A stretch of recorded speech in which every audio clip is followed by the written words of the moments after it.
On today's episode of the Think Bigger Mastermind, I have the privilege of interviewing author Patrick Galvin, author of The Connector's Way, a story about building business one relationship at a time.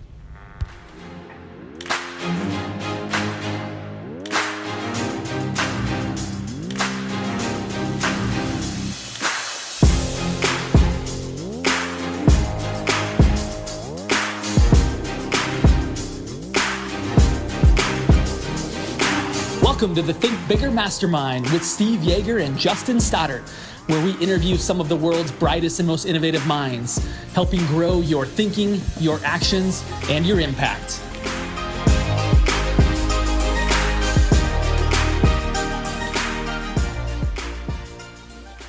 Like the real deal when I talk to All right, welcome back to the Think Bigger Mastermind.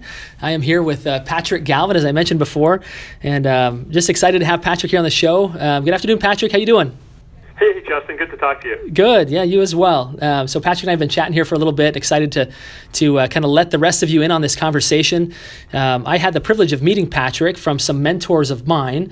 It's been, probably a month or so, Patrick, maybe a little less than that. Yeah, about a month ago, I think. And had the privilege of getting my hands on his book at that time, and it became a priority to read, and I totally enjoyed it. I'll say that it's a quick read, it's an easy read, but it's really filled with all kinds of nuggets that I think are highly relevant for today's world, where we can connect with anybody, but we really connect with very, very few. So let's kind of get in a little bit. Patrick, maybe you tell us a little bit about your story, about how this book came to be, and how it's kind of led you to maybe kind of like the mission that you're on right now. Well, this book has been, honestly, 20 years in the making. So my business story is a pretty typical one. I went to school, I got my MBA in marketing, and when I graduated, I, like a lot of MBAs, thought I had all the answers. So went to work for a couple of companies in sales and marketing jobs, and then I had the chance to join my family's retail furniture business. And because I was the self-appointed marketing guru in the family, I took over all the decision-making for how we were going to market our store. And like a lot of MBAs, I figured I just have to, do better than the competition. So at the time, the number that I was looking at was 6% of gross sales was what furniture stores spent on advertising. I figured I just need a great agency and need better ads than the competition. So I became a check writing machine, and I had a $150,000 budget for the year. And in about 7 months, I blew through the entire thing with some radio, TV, internet advertising, a little bit of this, a little bit of that. And then I was waiting for the surge of business to come in as a result of all this brilliant advertising, and crickets. There was no surge, and it really shook me up. I thought, well, because I was very prideful, I thought, well, I just hired the wrong ad agency. They gave me a bad creative campaign. But when I dug a little bit deeper, started talking to friends, I discovered that my journey down this path of trying to market your way to success with advertising was a road to perdition for a lot of companies. It just wasn't working. And then I did what I should have done from the very beginning, start asking how people were finding us. And like many businesses, I discovered that it was repeat business that was really driving our success because they were by far and away the largest percentage of our sales. And then the second leading category were referrals from those happy customers. So that got me to just shift all of my thinking to focus on relationship building as the core of our business. And we were so successful with that, we actually managed to grow 300% over 3 years. I had so much fun with the relationship piece that I decided in 2002 to start a marketing communications company to help businesses build better relationships. So that was really the beginning of the thinking process. And then about 7 years ago, I decided to write a book about this and started off writing a nonfiction handbook on business relationship building. Got bored with that, realized that it would be a lot more interesting as a story. I love business parables like Og Mandino's stuff and Patrick Lencioni. I decided that I could share all these thoughts I have about the importance of relationship building through a parable, and that's what I did with The Connector's Way.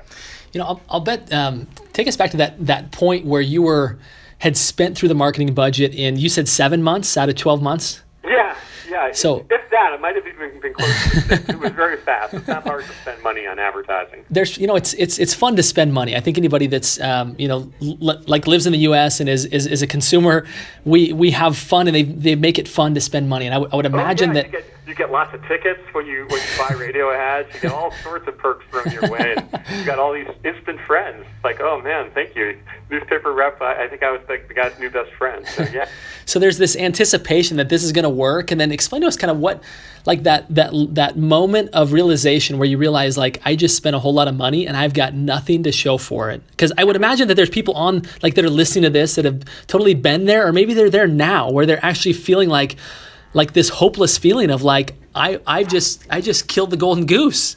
Yeah, no, absolutely. I remember it well because, as I said, this is a family business. So I can recall being in the showroom, standing next to my dad, and we had a 10,000 square foot showroom that was empty after our biggest spending part of the campaign. And my dad turns to me and says, "So this is what $100,000 buys."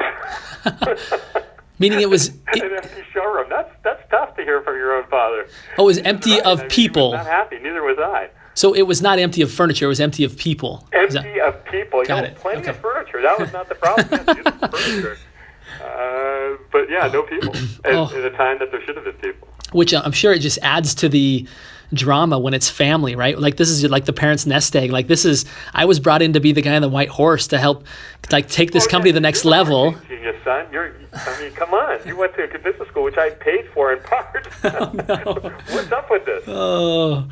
So yeah. It's funny. I'm having flashbacks now that you been bringing up these topics, Justin. So it was painful, but it's many years in the past, and actually, from pain we grow, right? Right. So right. What doesn't kill us makes us stronger. I'm a believer in that, and that cliche. I think there's a lot of truth to that. So it's taking stock of what happened that caused you to make that decision, and then really examining, well, what might I do that would be different? And really, I think it was talking to people who were doing business with us and discovering that really was the relationship that got us to be successful.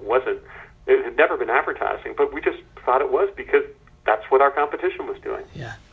Well, and the tenacity for you to not just throw in the towel and like ask for a family name change, want to get out of Dodge. It's like, okay, I've helped get us here. That means I can help get us out, I hope, right? So right. Well, we're a tight family. So my dad has definitely made his stumbles in the course of his business career. So I think anyone who's been in business over the long term successfully realizes that we really learn from our failures, not our successes, and it's what you do with those failures that ultimately will determine whether or not you're going to be successful.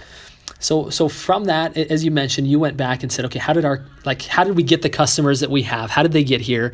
And you began to realize again that it was based on the way that you had taken care of past clients. Either they were coming back or they were referring other people, and the business grew at that point. Tell us kind of where it ended up at. The interesting thing was, and this doesn't speak so highly of the furniture world, we were successful because enough customers had a good experience with us that they were coming back and sending in people. And I was bragging about this to a friend of mine who had a neighboring furniture store, and he said, well, what are your mystery shopping scores? I didn't even know what he was talking about. Based on his recommendation, because he said, one thing is to say you've got a lot of repeat and referred business, but are you really as good as you can be? So he recommended that we hire a mystery shopping service, and that was the real revelation and the best spend I ever had. It was a company that sent in prospective furniture buyers at our busiest times, the weekends, over the course of a few months, and then would write reports about what it was like to be a customer. And the reports were not great because we were understaffed on the weekends. We were really trying to serve a lot of people, so waiting times were long. Sometimes we got so busy that people from the warehouse would come out onto the sales floor and try to help out. And some of those mystery shoppers were not happy with the experience and said that they were not paid to be in our store. They would have walked before they even interacted with anybody.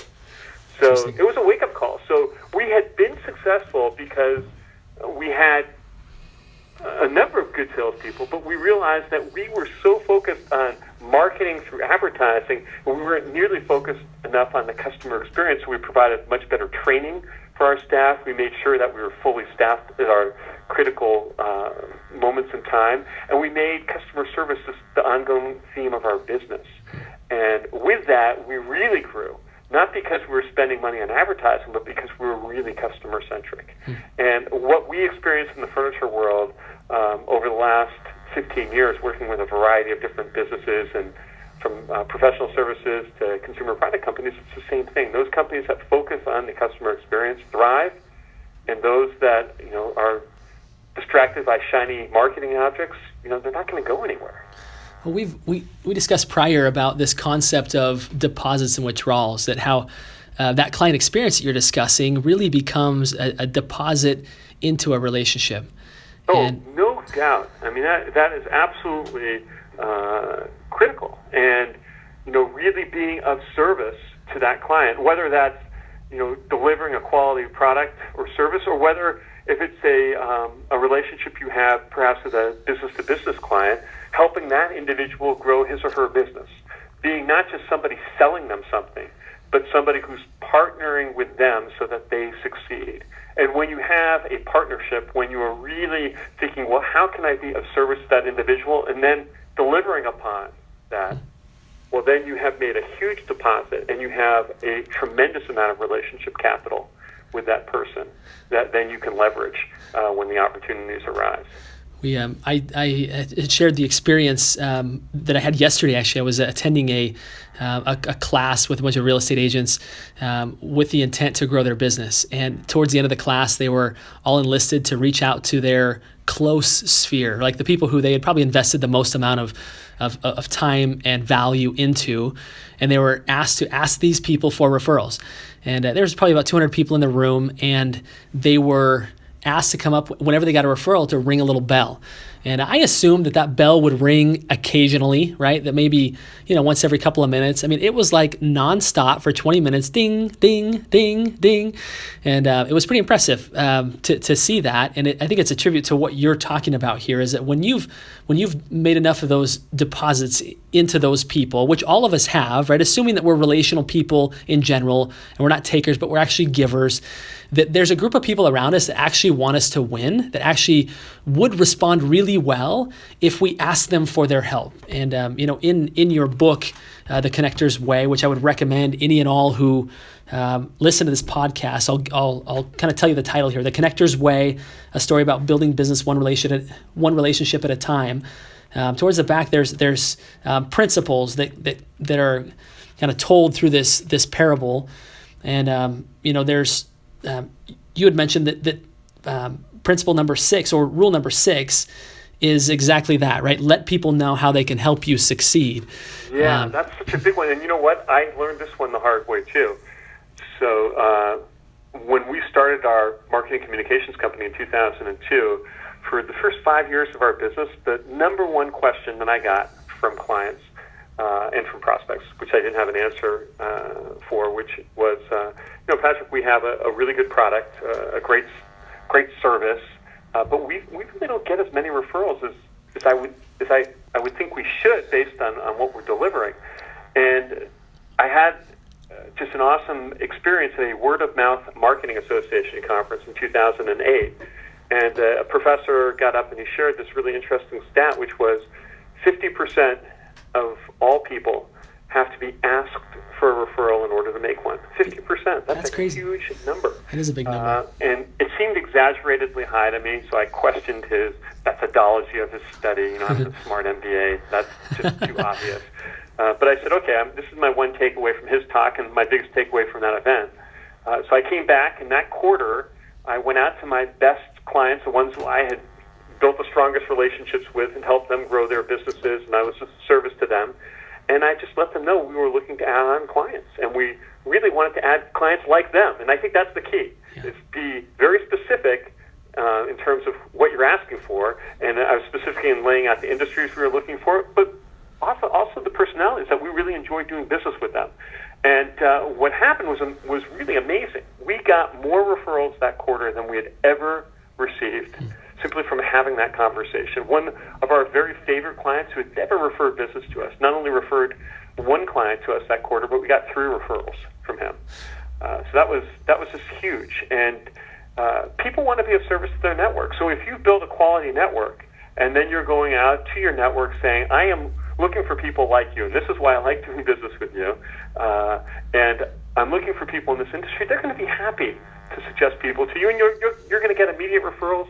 In some cases, you're planting the seeds, so you might get referrals and recommendations down the road. And some people, they just won't refer because maybe they don't know anyone, maybe that's not their thing. But if you ask in such a way where you're elevating them, letting them know how important they are to you, well, you're probably doing a whole lot to create a customer for life. I think that's a So key. You can't lose. You simply can't lose by having the conversation. And so many professionals just never have the conversation, and it's such a missed opportunity. Well, I think some of the wording that you use there is critical, and I think it takes away some of the concern that people should have in asking for referrals, which is you do it in the form of a compliment. Is that the reality is you like these people, not only you just like their business, but you don't like all business is not good business. But there's people that you identify that I like this person. I would love to be in business with more people like you. And you say it like that, and it's a total compliment, and people feel validated. They feel important, and they then, I think it makes it easier for the person asking for the referrals. And on the receiving end, it's like, oh, thank you. I had no idea I was such a desirable character. People don't, you would think, oh, well, that's just this like jujitsu thing that he's doing. No, you know what? If it comes from the heart and you're really sincerely sharing with them what it is you appreciate about the relationship, people can sense that. Yeah. And it doesn't come across as maudlin and a sales tactic. It's just, it just comes across as sincere. Well, that is such a unique thing for most people because they're not it's not like they're getting 5 salespeople a week telling them specifically why they're so valued, because salespeople don't do that for the most part. This is a human thing that seems to have been lost in the world. So it's a really easy way to stand out. A couple of things that stood out to me in this book, and you should see my book. I've got it all marked up and notes in the sides. And I actually told Patrick prior to this interview, I said, I'll be honest with you, I saw the book and I started getting into it, and it was so simplistic that I thought to myself, I wonder if this is going to keep my attention the whole way through, because I already know these things, right? Which is very telling that I think the reason why a lot of us probably don't study these topics, because it seems so obvious that we don't actually give it the proper attention that it deserves. Like if we knew what this would do for our business by actually studying the principles taught in this and really mastering relationship and relationship marketing, our businesses would be drastically different. And that's actually the first thought that I had as I started to read. I was like, oh, this is like super simple. This is like 101, right? And I should be like 401 by now. But what was interesting as I went through, there was just lesson after lesson of things either that I knew that I wasn't practicing or things that I hadn't realized. So it's really profound in a very simple way. We live in an age of temptation. There's always the new app, right? There's always the new technology you can use, and that's awesome. I love technology. I've got a great smartphone, and I think it's really cool, all these things you can do. But as long as you really think, is this going to help build a real connection and a long-term better relationship with this other person? If so, then that technology, whatever it is, should be part of our relationship. But if it's just shiny and new, but there's other more tried and true ways to keep that relationship going, well, stick with the tried and true and just layer in the technology that makes sense. And I think, unfortunately, there's so much new stuff that people have either forgotten the old stuff or they remember it, but they simply aren't doing what they've done before. Yeah, what's widely known isn't widely practiced, right? I mean, exactly. That's the reality. That is very well said, and that you are right on with that point. There's one of the lessons that stood out to me. In this parable, there's a gentleman by the name of Robert whose business is struggling because he'd been chasing all the shiny things and forgetting the principles. And his mentor Albert, they were having coffee at a place, and his comment to his mentee said, "I've paid a fortune to bring customer service trainers into our company, but it has proven much more effective to bring employees to Fuller's Cafe so they can see Janice in action. She has such a gift for making all her customers feel special." Yeah. And we all know Janices, right? I mean, we all know people who have that natural knack. So I think it's, easy to think, well, I need to spend a lot of money to learn the latest and greatest, when in fact some of the best teachers that we have in our lives are great relationship builders who we might interact with when we buy our coffee in the morning or go out to eat or go to the bank or what have you. And what are the skills that what are they doing that make you feel warm and fuzzy towards them and their company? And I think that there's many everyday lessons that we can extract and apply to how we do business. Well, the wording that you chose to use as you described that, I think was profound, because it said, she makes everybody feel special. And I've heard it said, and I'm sure we all have, and that people don't remember what you say, but they remember how you made them feel. Mm-hmm. And I'm sure that building the relationships and even core of this book as I read it is this principle of how you make people feel when they're doing business with you, how you make them feel just in general, creates those deposits like we talked about, right? Which leads to the opportunity to do business in a much more relational way. Yeah, absolutely. And it's just thinking through the whole process. So if you are, building a business the right way through relationship, and then you're going out and you're letting people know that how they can help you succeed, like in that seminar, the realtors are going out and talking to people, asking, hey, do you know someone who's buying or selling a home? I mean, that's great. Then the last one, because we are on this topic of asking, is it's just being consistent. So how do you then show gratitude? I think that's the missing link for a lot of people is, a lot of people want to grow through relationship. They get that lead and they really aren't doing what they should to really let that person know how appreciative they are of that. So I'm a big advocate of having a methodology of gratitude that you just practice consistently. So great ideas are wonderful, but it's the consistent application that's going to make them work. So when I get a referral now, I want to meet with the person who referred business to me, ideally face-to-face, because I'm a huge believer in the power of that. I can see it in my sales success when I actually have a chance to sit down with people. If that's not possible because the referral came from far away, the next best thing is the killer app on our phone, which is voice. Pick it up and actually talk to somebody who's referred business to you. Right. And this is something that's not happening nearly enough. I make a lot of referrals, and I get a lot of emails and text messages saying, hey, thank you, Patrick, for that connection.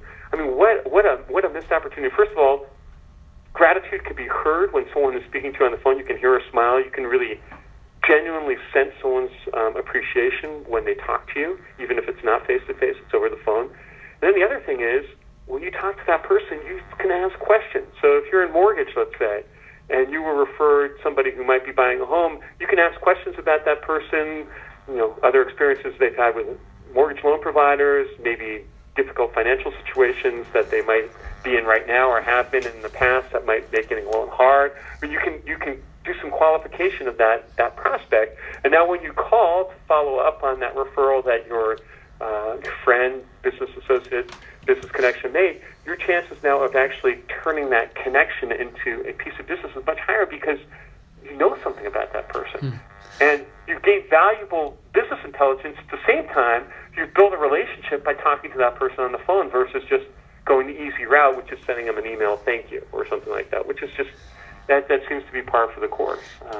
So I think it's profound what you've shared there. Oftentimes, like we talk about the way that we receive a referral, right? Which I think is commonly taught, which is when you get a referral, reach out to the person that you were referred to. What you're saying is go back to the person that referred them to you. Absolutely. That's like the referrer. Mm-hmm. Brilliant. That's the key. One thing. That is the key. Go back to the person who referred them to you. Without that, you are totally missing the boat. There was another point around chapter 16 called Changing Times. I think was the head of the chapter title. And I don't even know if it was said or if I just had these thoughts.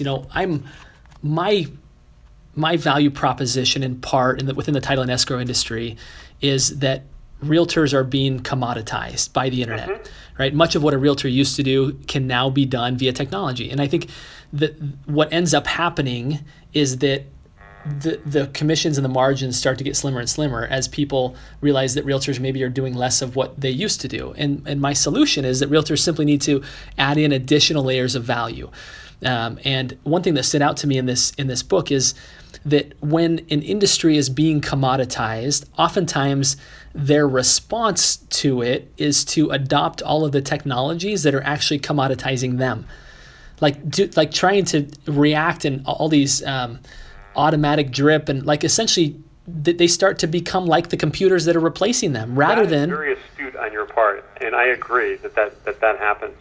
Rather I've than done a lot of work in the insurance industry. Yeah. And when Warren Buffett bought Geico, and they spend more than $1 billion on advertising, and they have really come up with a well-oiled machine for offering personal lines of insurance coverage. A lot of independent agents said, that's it, game over, we're not going to compete. But you know what the funny thing is? The independent insurance agents that were relationship builders, they've done just fine. Yeah. And they just doubled down on relationship building. They realized that they couldn't build a better app than Geico. Right. But they could build a better relationship because they're in the communities, they're connected to people, and they've held their own. So I think if I were a real estate agent, I would look at the insurance world as, hey, here's an industry that they tried to do a lot of disintermediation, and it only worked to a point. And the people who have held their own are the relationship builders. The same could be true for real estate and for mortgage, for that matter. Right. And I think there's certain things that consumers want on demand, certain information. There's all kinds of value adds that can be added in addition to that that people forget about, and they don't realize that my job isn't to try and act more like the computers that are replacing me. It's like, what can I do that's valuable that a computer could never replace, right? Right. And that's, I think... No, absolutely. I think that is... and it'll vary according to what one's target market is and where they're located geographically. But I think if you start with that premise, good things are going to happen. Yeah, and that's part of my value proposition to realtors is we need to solve this problem together. I'm fed by realtors, and I think Title and Escrow has been working on the wrong problem. We've been distracting agents as opposed to really helping them. And our value proposition needs to be, how do we help realtors add new layers of value to the overall transaction that can't be replaced by a computer? Like, let the things that computers do really well do. Fine, let go of those, but move on and add new layers of value that can't be done. One more point that I thought was... I agree. And I think also there will be a percentage of client base that will just want to have a relationship with the computer. Right. And you don't need to sell to everyone to be successful in anything. So, focus on the people who will value the relationship that you're going to build with them. And don't worry about, maybe someone who says, I just want the lowest price, and try to lower your price and compete on that level, because it's just a loser's proposition. You're not going to win. Yeah. Someone's always going to be there to undercut you even a little bit more. And at the end of the day, no money's going to be left. So, right.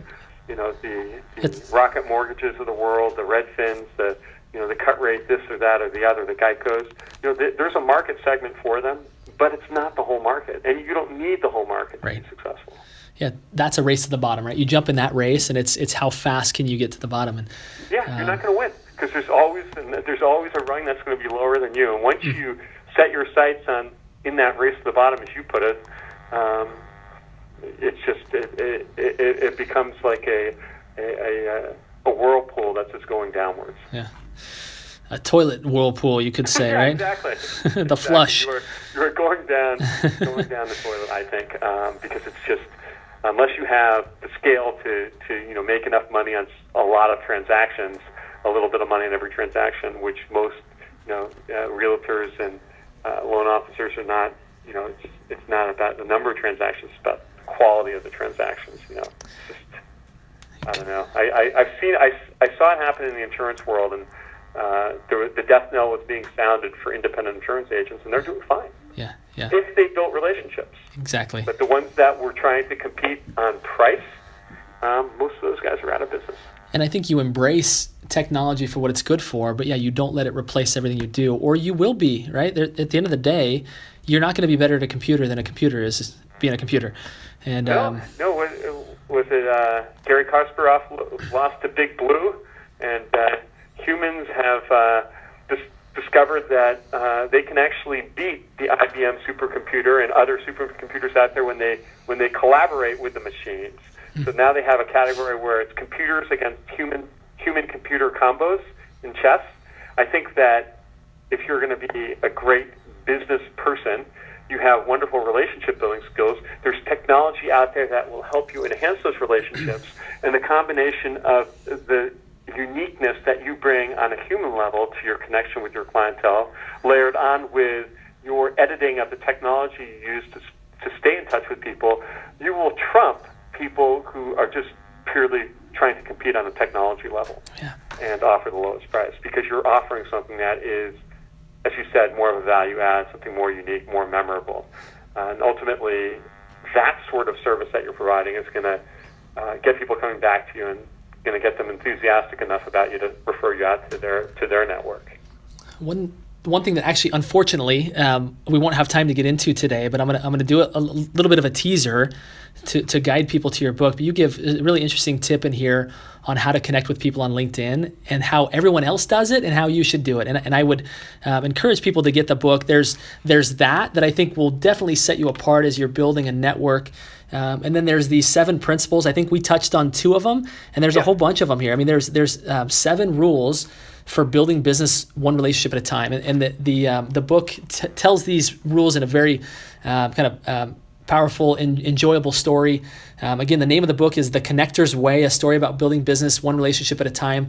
The author is Patrick Galvin. Patrick, thanks so much for being on the show. I'm gonna give you a chance to just kind of let people know how to best find you. I'm sure there's people that are gonna be listening to this that are in the real estate world, in the mortgage world, in other industries that are gonna say, I'd like to learn more. I'd like to get my hands on the book and maybe even have Patrick come speak to our team, etc.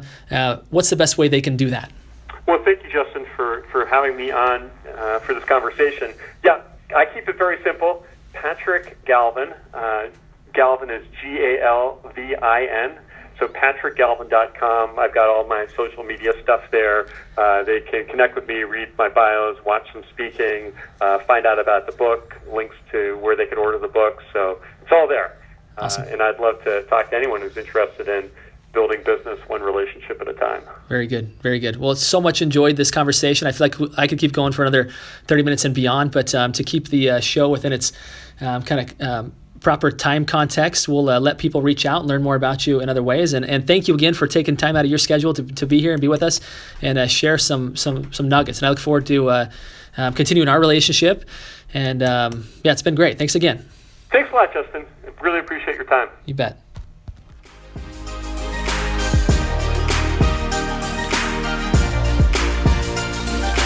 We want to thank you for tuning in to this episode of the Think Bigger Mastermind with Steve Yeager and Justin Stoddard. Now, here's how you can show us some digital love in return. Number 1, subscribe to our show. Number 2, give us a review. Number 3, share this with a friend. And number 4, go think bigger.